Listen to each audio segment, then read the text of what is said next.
Welcome to Part 17 of Basic Electrical Engineering, where we explore the principles of capacitance. We'll move from electrostatic theory to real-world electrical installations.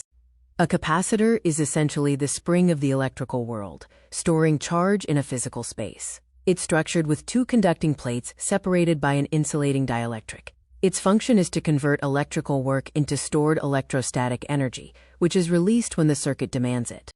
The charging mechanism begins when voltage is applied, attracting electrons from one plate and causing them to pile up on the other. Charging stops when the plate potential difference reaches equilibrium, exactly matching the battery voltage.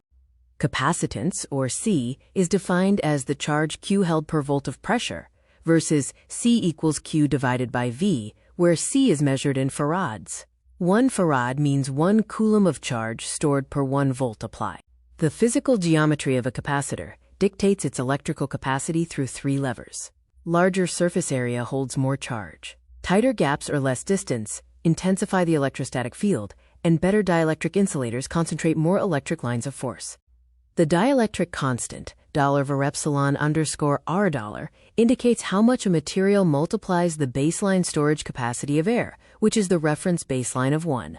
For example, mica multiplies air capacity by 6, glass by 8. The baseline geometry is the parallel plate capacitor. The formula shows that capacitance is directly proportional to the area A and inversely proportional to the distance d between the plates. The multiplate capacitor scales up capacity by interlocking plates to multiply surface area without expanding the physical footprint. The system acts as $text and $1 capacitors in parallel, where $text and $ is the total number of plates. Curved, spherical geometries follow the same electrostatic rules. For an isolated sphere, capacity is directly proportional to its radius. For concentric spheres, the geometry is more complex, but the rules still apply. Composite dielectrics use mixed mediums, dividing the physical gap into separate voltage zones. Air pockets are a hazard, as they create points of highest stress and potential breakdown. Different geometries rely on different primary variables to control capacitance. Parallel plates are common in circuit board components. Cylindrical shapes are crucial for underground power cables.